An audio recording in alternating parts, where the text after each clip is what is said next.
어느 신자가 희한한 전도지를 돌리고 있었습니다. 그 전도지에는 지옥에 가기 위해서 나는 무엇을 해야 하는가 하는 제목이 쓰여 있었습니다. 그분을 만나는 사람마다 그 전도지를 나눠주면서 그 뒷면을 보십시오라고 말해 주었습니다. 근데 거기에는 별 내용 없이 단지 아무것도 안 하면 된다. 아무것도 할 필요 없다. 라는 글씨만 적혀 있었습니다. 그러므로 우리가 구원받지 못하고 지옥에 가기 위해서는 아무것도 할 필요가 없고 가만히 있으면 저절로 간다. 뭐라는 뜻이겠죠. 예수를 믿는다는 것은, 구원을 받는다는 것은, 죄에서 돌이킨다는 것은 바로 결단하여 하나님을, 예수 그리스도를 구세주로 영접하여 믿는 길, 그 결단이 아니고서는 안 되는 일이었기 때문일 겁니다. 우리의 신앙에 있어서 정말로 중요한 요소들이 있죠. 우리가 왜 뭐 구원, 천국, 어린아이와 같은 그런 용어들, 어린아이 같은 개념들이라고 생각할 수도 있는 것들이 우리에게 그만큼 중요한 것입니까? 예수 그리스도께서 우리에게 구세주로 세상을 구원하시고 나를 구원하기 위해서 이 땅에 오셨기 때문입니다.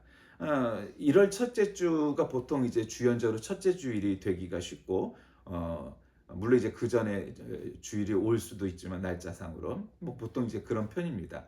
그러면 이제 그 주연절 혹은 현연절, 뭐 공연절이라고 말하는 날들이 이제 지난번에도 그 말씀을 드렸습니다만, 예수께서 세례를 받으신 것, 그다음에 동방박사가 경배하러 온 것, 이런 것들이 이제 기념하는 그러한 절기라고 그랬어요. 그러니까 이제 예수님께서 세례 받으신 게 이제 굉장히 중요한 날이기도 합니다. 그래서 오늘 이 요한복음 1장 말씀을 중심으로 해서 저는 여러분과 함께 나보다 먼저 이런 제목으로 말씀을 나누고자 합니다. 오늘 이제 본문 가운데 이제 나보다 먼저 라는 말이 나오기도 합니다. 요즘 저는 별로 이렇게 제목을 뭐 특별한 제목을 잡지 않고 그냥 가능한 한 뭐 성경 구절 안에 있는 어구 중에서, 말 중에서 고르곤 합니다. 근데 이제 나보다 먼저라는 말은 굉장히 중요합니다. 우리가 철학이나 신학을 공부하다 보면은 배우게 되는 개념들이 있습니다. 이제 주로 인식론과 관련한 게 많은데, 이제 전이해 뭐 이런 거죠. 전이해라는 거는 우리가 보통 이해했을 때 뭐 선이해라고도 말을 하고 전이해라고도 말하는데, 프리인터프리테이션인데, 그건 뭐냐면 우리가 어떤 편견을 갖는다는 차원이 아니라 우리가 무엇을 알기도 전에 이미 알고도 있다는 거죠. 뭐 예를 들면 우리는 예수를 믿기도 전에 세상에는 신이 존재한다라는 사실을 우리는 알 수 있고 이해할 수 있다.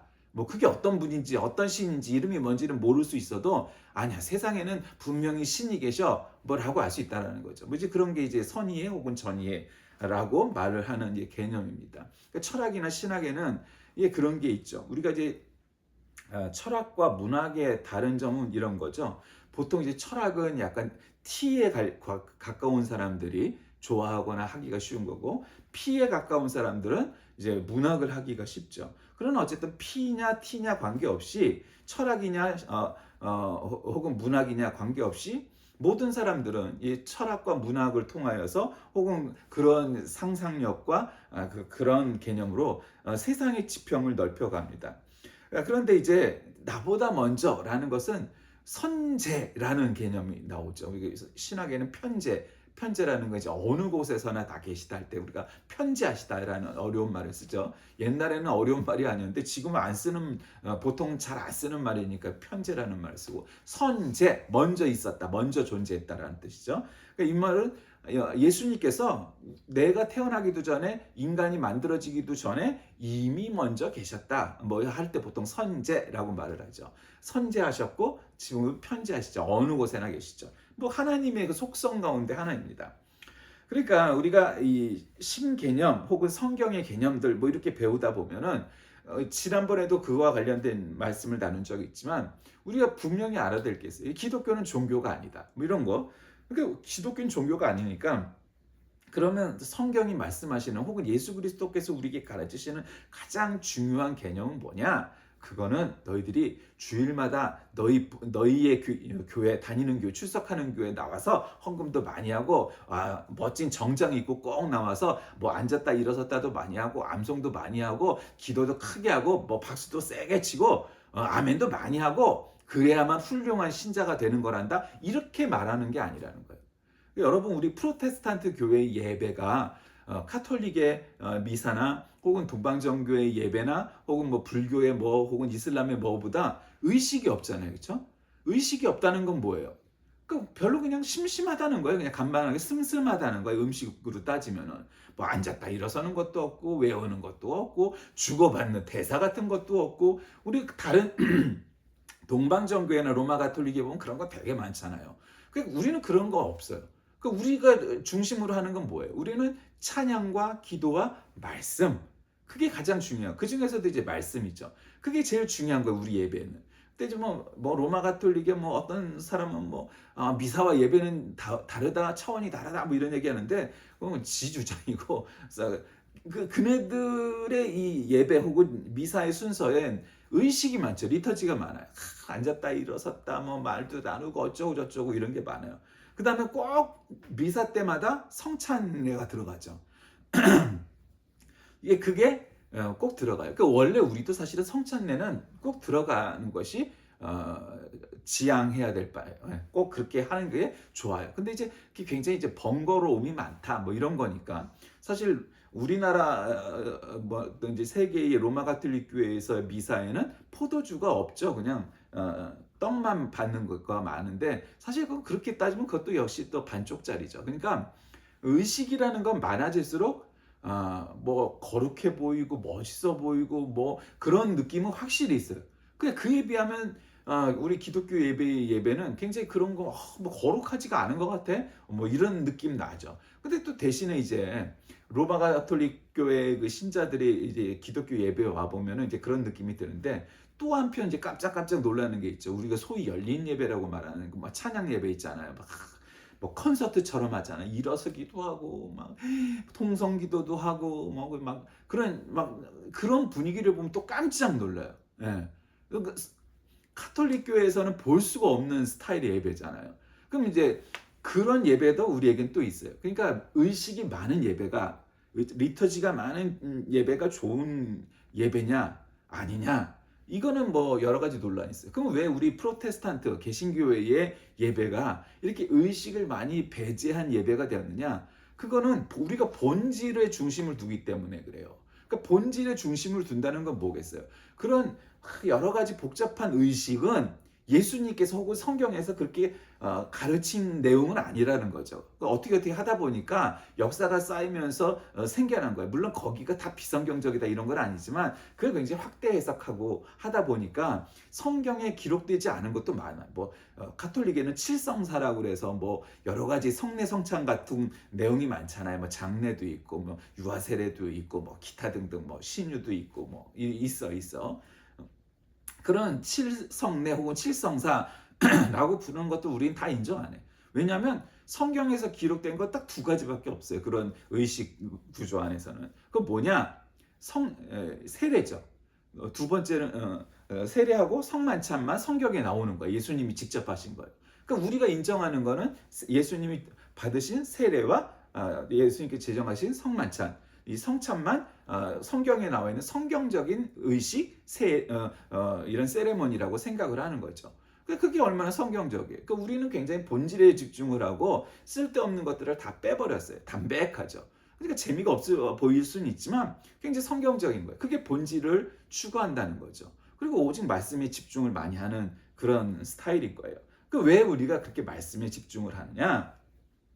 예수님께서 지난번에 그런 설교 내용을 나누었죠. 예수님께서는 우리가 인간이 만들어지기도 전에 이미 삼일체 하나님은 존재하셨다. 그러니까 선지하셨다. 이런 거잖아요. 그러니까 우리가 신앙을 갖는다라는 거는 뭐를 의미하느냐? 우리가 헌금 많이 하고 새벽 기도도 열심히 빠지지 않고 교회 사는 거 모두 빠짐없이 참석하고 물론 중요하죠. 근데 그것보다 더 중요한 개념은 뭐냐? 신앙이라는 거는 그렇게 해서 훈련 받아지는 면도 없지 않지만 더 본질적으로 중요한 것은 성령이 우리에게 가르치시는 바 기독교는 종교가 아니다. 기독교는 신앙이다. 라는 말을 이해해야 돼. 그 말의 본 뜻은 뭐냐? 삼위일체 하나님이 내가 혹은 인간이 존재하기도 전에 이미 먼저 계셨다. 라는 사실을 알고 믿고 깨달아 그래서 우리의 삶 속에서 우리보다 먼저 계셨던 그 삼위일체 하나님에 대한 믿음을 가지고 어떤 우리보다 먼저 계셨던 분들에 대해선 우리가 뭐를 말할 수 있겠습니까? 뭘 말할 수가 없잖아요. 그렇죠? 아니 우리 조상들에 대해서 뭐 이미 돌아가시기도 했지만 만약에 돌아가시지 않았다고 해서 뭐 그것도 뭐 할아버지 중조 할아버지도 아니고 뭐 10대조 할아버지 우리가 감히 무슨 10대조 할아버지한테 뭐라고 말을 하겠어요. 그렇죠? 아 할아버지 뭐 어쩌고네요 뭐 그럴 수 있겠어요? 살아계시다고 가정한다면 그럴 수 없잖아요. 그렇죠? 근데 이건 10대조 할아버지도 아니고 100대조 할아버지도 아니고 어떤 분들이에요? 우리를 창조하신, 우리를 만드신 분들이에요. 우리가 존재하기도 전에 이미 계셨던 분들이에요. 근데 우리가 그 하나님에 대해서 뭐 어쩌고 저쩌고 말도 많이 하고 뭐 불만도 많고 뭐 우리 기도하다 보면 기도가 사실은 되게 그런 거잖아요. 늘 그런 말씀드리지만 한국 교회 신자들의 기도라는 건 딱 그런 거예요. 소원풀이. 무당이나 미신이나 찾아가거나 아니면 항아리에다가 찬물 떠놓고 지성수 놓고 빌면서 하나님 뭐 달님 뭐를 뭐 해주세요 뭐 소원풀이 뭐 그런 기도가 사실은 되게 많죠. 그거는 사실은 신앙적인 기도하고는 성경적 기도하고는 아무 관계도 없고 사실은 그냥 종교적 차원의 기도죠. 우리에겐 종교성이 없느냐 하면 있기야 있죠. 그러나 그게 신앙의 본질 근본은 아니라는 거예요. 아니 사람인데 부자 되고 싶겠죠. 아유 박사도 되고 싶겠죠. 재벌도 되고 싶겠죠. 권력자도 되고 싶겠죠. 그런 욕망이 우리에게 있어요. 없는 사람이 어디 있겠어요. 다 있죠. 물론 부자가 되면 돈 때문에 아쉬워서 못할 일을 못할 것은 없죠. 우리가 건강하면 건강이 부족해서 못할 일은 없죠.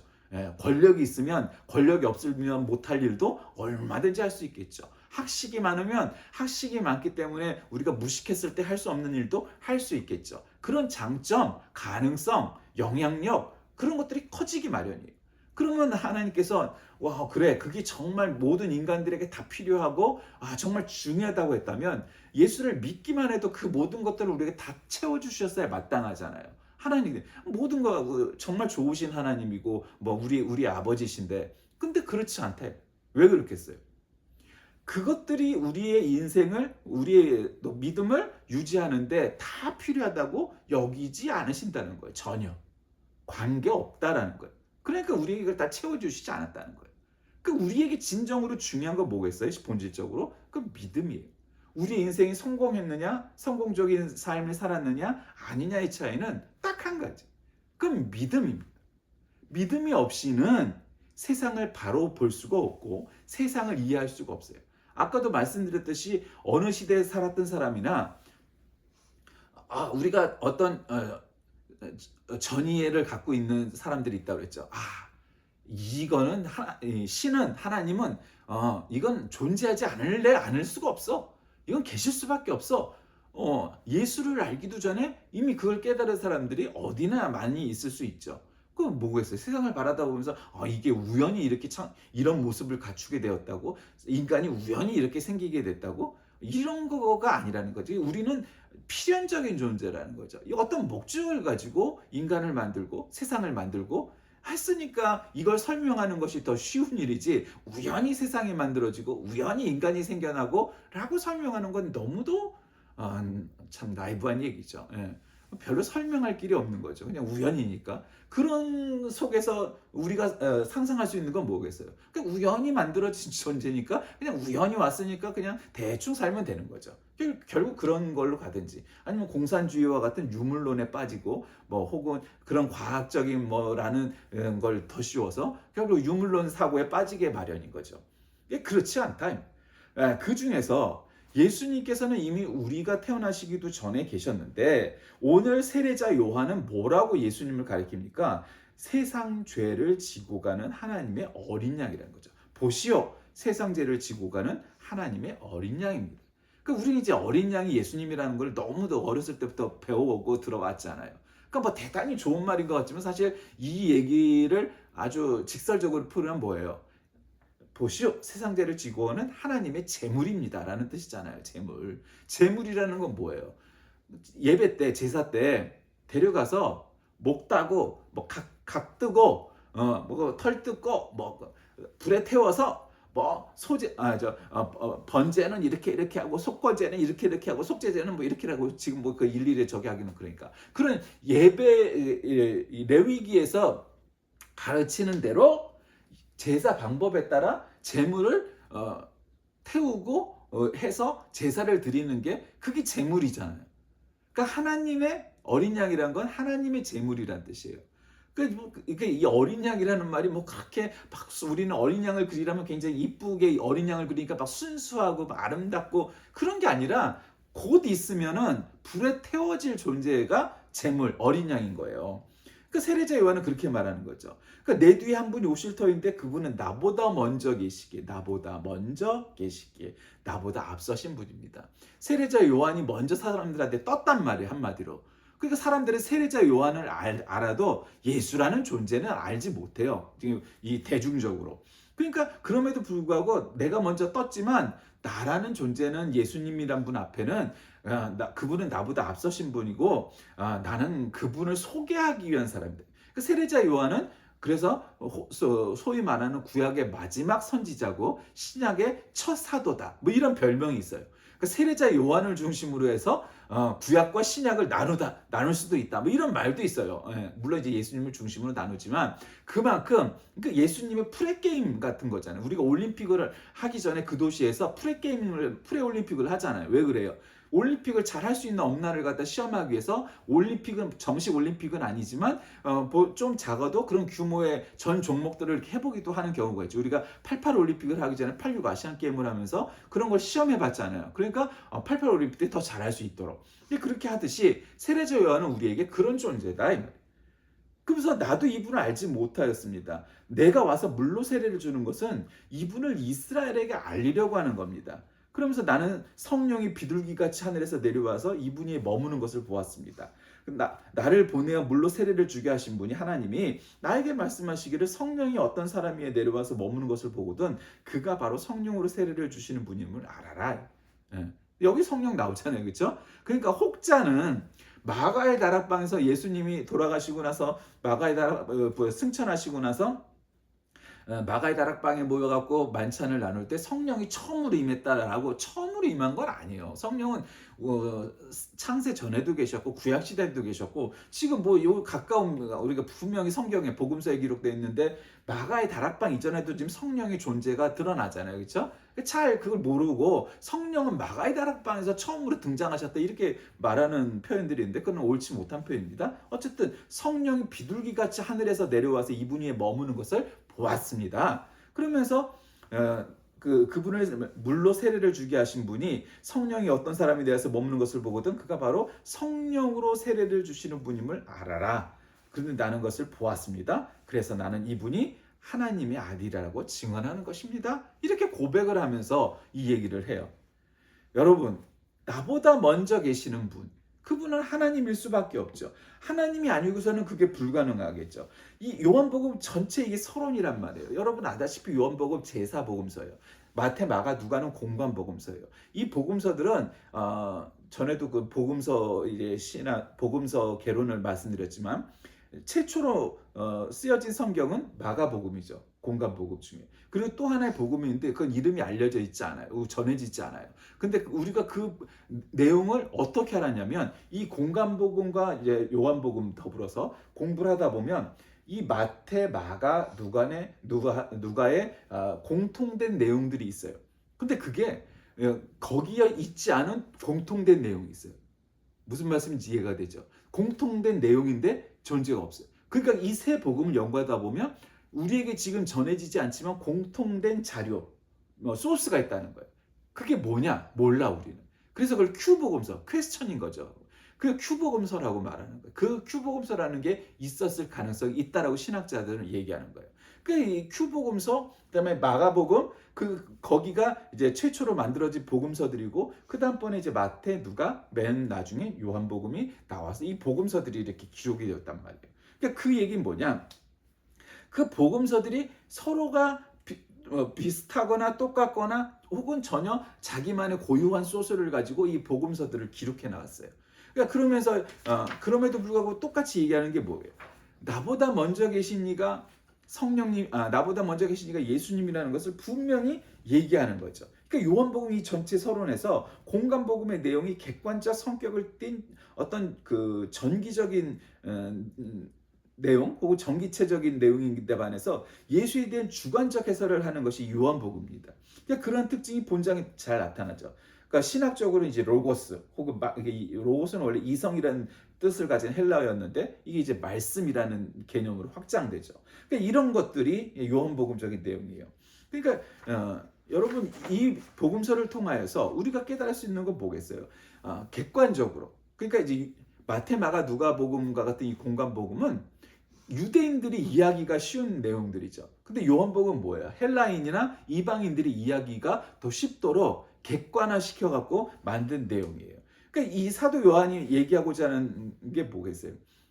창조주이신 말씀이 성육신하셨다. 그분은 빛이다. 그분이 육신이 되어 우리에게 오셨다. 그분은 우리보다 먼저 계셨던 분이었는데 우리에게 오셔서 세례 요한의 세례를 받으시고 하나님의 어린 양이 되어서 제자들을 부르시고 사역을 하시고 그리고는 십자가에 달려 돌아가시고 다시 돌아가셨다가 사흘 만에 부활하여서 승천까지 하셨다. 하는 이제 그런 일련의 예수 그리스도의 일생이 생애가 다 나타나는 거죠. 이게 그런 내용들에 대한 개념에서 특별히 요한복음이 말하고자 했던 내용 중에 하나는 뭐냐? 세례자 요한이 나보다 먼저 계신 분이다. 여러분 우리에게 이거 참 중요합니다. 나보다 먼저 계신 분. 여러분 우리에게 이것이 믿어지지 않고 깨달아지지 않고 알지 못하고 하면은 근데 예수님께서는 2000년 전에 이 땅에 오셨다. 그렇죠. 육신으로 오셨어요. 그건 팩트예요. 그러면은 그분은 존재하지 않으셨느냐? 그렇지 않아요. 그분은 세상이 만들어지기 전에 이미 나보다 먼저 계셨던 분이에요. 이것이 믿어지고 알아지고 깨달아지고 느껴져야 그것이 참다 믿음의 시작이 됩니다. 오늘날 한국 교회 혹은 한국 신자들이 망가지기 시작한 근본적인 원인 가운데 하나는 우리가 이제 기복신앙, 미신 같은 신앙으로 기독교를 종교화했는데 그 가장 중요한 그렇게 오해하게 되고 잘 못 믿게 된 까닭 중에 하나는 마치 예수님을 뭐 부처님이나 뭐와 같은 그런 그냥 훌륭한 분 혹은 교주와 같은 그런 분으로 격화시켰기 때문입니다. 예수님은 그런 분이 아니에요. 우리가 소원을 빌면 비나이다 뭐 우리 아들 대학 가게 해주세요, 우리 딸 잘 시집 가게 해주세요, 취직도 잘 되게 해주세요, 건강하게 해주세요, 뭐 이런 걸 얘기하면은 들어주면 살아서 존재하는 신이고 안 들어주면 아닌 거고 아니면 우리의 정성이 부족한 거고 왜 따위의 일들로 우리는 예수님을 그렇게 격화시켜 버린 거예요. 예수님은 그런 분이 아니신 거예요. 예수님이 도대체 뭐가 아쉬워서 우리가 부자가 되고 뭐가 되고 뭐 이런 중요하지 않은 일들에 그렇게 연관되거나 거론이 되어야만 하느냐? 그거 아니다. 예수님, 즉 하나님께서 우리에게 목적하신 바는 우리를 통하여 영광을 받기 원하시는데 물론 우리가 능력이 많아지면 좋으시겠죠. 잘할 수 있겠죠. 일반적으로 아무런 뭐가 없이. 그러나 대개 부자가 되고 권력을 갖고 학식이 많고 힘이 세지고 그러면 잘 믿고 잘하고 일을 그렇게 되느냐? 그럴 가능성은 있지만 대체로 그렇지 않아요. 대체로 오히려 그렇게 힘을 얻게 되면 잘못되는 경우가 많잖아요. 그렇죠? 오늘 한국 교회를 망치는 주범이 뭐예요? 대형 교회. 예. 그런 거예요. 오늘날 대한민국을 망치는 것도 서울대, 법대 뭐 이런 거잖아요. 예. 뭐 육사 뭐 이런 거잖아요. 그런 사람들이 망치고 있잖아요. 그러니까 가장 큰 잘못을 저지르고 있는 거예요. 그러니까 그거는 복이 아니라 저주가 될 수밖에 없는 거예요. 물론 다 본인들의 선택이지만 그러니까 그런 것과 마찬가지다. 그러니 우리가 예수를 믿으면 부자가 될 것이고 예수를 믿으면 뭐 학식이 많아질 것이고 예수를 믿으면 권력을 갖게 될 것이고 예수를 믿으면 뭐 어떻게 될 것이고 라고 말하는 것들은 예수님과 아무 관련이 없는 거예요.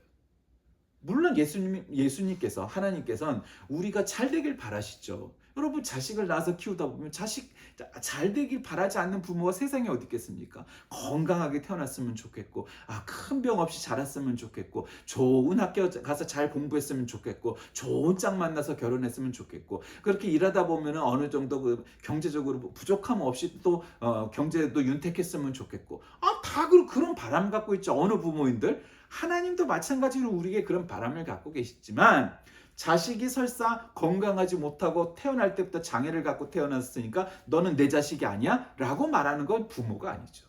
우리 애가 좋은 대학을 못 들어갔으니까 너는 내 자식도 아니야? 라고 생각한다면 그건 참된 부모가 아니죠. 어디서 이상한 애 데리고 와서 결혼한다고 우겨갖고 나중에 이혼하는 꼴을 보여준다면 야, 너 이 새끼야, 너 내가 그럴 줄 알았어? 라고 말하는 부모는 있을 수가 없다라는 거죠. 그렇게 열심히 일을 했는데 부도가 나고 망해갖고 거지꼴을 해갖고 돌아오니 야, 너는 어떻게 했길래 인생을 살았길래 이렇게 다 망해먹었냐? 라고 말할 수 있는 부모는 없다는 거죠. 부모는 그럴 수가 없어요. 얘가 좋은 대학을 못 갔건 결혼을 잘 못했건 사업을 망했건 어떤 상황 속에서도 자식은 이 세상에서 내 생명과도 바꿀 수 없는 가장 아름답고 귀한 존재이기 때문입니다. 그게 부모예요. 그러니까 부모가 되면 좋은 게 뭐냐면 딱 한 가지예요. 하나님의 마음을 살짝 이해할 수 있는 거예요. 아, 하나님도 우리에게 그러시겠구나. 내가 잘난 놈이건 아닌 것 간에 관계없이 우리를 사랑하신다는 것을 깨달아지는 거예요. 그냥 뭐 크게 생각할 것도 없이 자식을 낳아서 키우다 보면 그게 자연적으로 깨달아져요. 하나님이 우리에게 바라시는 바가 뭘까? 내가 부자가 되고 막 아주 막 커지고 막 유명해지고 힘도 세지고 돈도 많아지고 이런 걸 바라시는 게 아니라는 거를 저절로 알고 깨달아져요. 그 자식을 키워도 그걸 모르면은 그게 자식을 키우는 목적이 없고 그 참된 부모가 못 되는 거예요. 그러니까 하나님 아버지의 마음을 믿게 되고 깨닫게 되는 거죠. 왜? 하나님은 우리보다 먼저 계신 우리의 창조주 하나님이시니까요. 그러니까 그분은 우리에게 바라는 거는 신학적으로는 우리를 통하여 영광 받으시길 원하는 거고요. 아주 문학적인 현대적인 용어로 말하면 여러분들이 기쁘길 바라시는 거예요.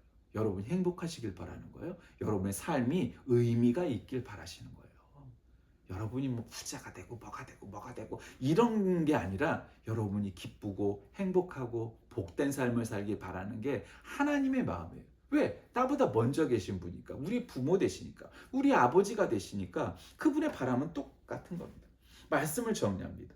요한은 예수 그리스도의 사역을 알리기 전에 그분이 어떤 분이신지를 우리에게 알려주러 온 분이었어요. 예수님과는 뭐 사촌지간이고 뭐 그랬던 분이니까요. 그러니까 증거는 이제 입으로나 말로서만 충분하지 못합니다. 온몸으로 사랑을 실천하면서 살아갈 때 가능한 거죠. 오늘날 한국 교회가 이렇게 망가진 까닭은 말만 많고 몸으로 그렇게 안 살았기 때문이에요. 한국의 모든 사회복지, 교육기관 뭐 이런 것들이 다 개신교회를 통하여서 시작됐음에도 불구하고 충분히 그 가치와 그 공로를 인정받지 못하는 게 너무너무도 안타까워요. 왜냐하면 그 이후에 지금도 오늘날도 계속 벌어지고 있는 너무도 많은 죄가 우리에게 있기 때문입니다.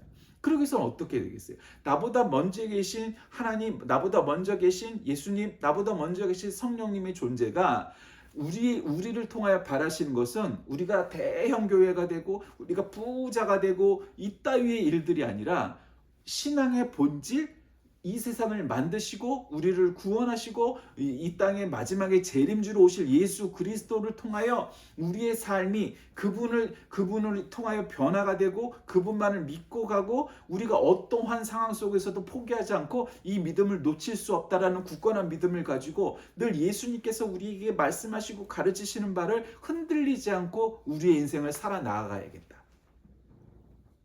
사막 같은 인생길, 풍랑 많은 바닷길, 높고도 험한 산맥과 같은 그러한 인생길 속에서도 이 믿음 하나 놓치지 않고 살아가야겠다. 그것이 하나님이 우리에게 바라시는 바고 우리를 통하여 영광받고 보고 싶으신 모습이겠다. 라는 것이 깨달아지고 그렇게 살아내야 되는 겁니다. 예수님께서는 영원하신 창조주로서 이 땅의 죄인들을 구원하시기 위해 인간의 육신을 입고 오셨는데 자신의 증거에 의해서 세상에 소개되었고 여러 사람들이 그분을 좇게 되죠. 성도는 그리스도의 성육신에 나타난 사랑과 낮아짐의 정신을 본받아 겸손히 행할 뿐 아니라 그리스도의 복음을 널리 전파해서 하나님 나라를 확장시키는 그러한 전도 혹은 선교에 힘쓰는 사람이어야 하는 겁니다. 그러면 우리 개신교회는 바로 이런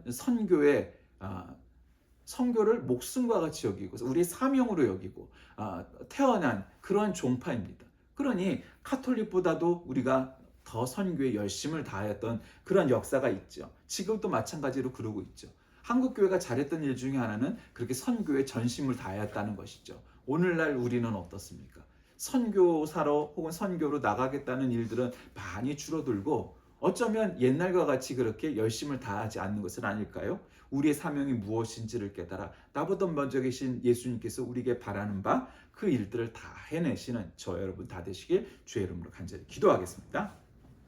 살아계신 하나님, 오늘날 우리 삶 속에서 우리에게 바라시는 일들을 제대로 잘 못하고 있음을 고백합니다. 한국 교회가, 한국 신자들이 나보다 먼저 계신 예수님께서 우리에게 바라는 바들을 잘 이루어내고 우리의 삶도 그와 같이 살아낼 수 있도록 인도하여 주옵소서. 예수님의 이름으로 간절히 기도드립니다. 아멘.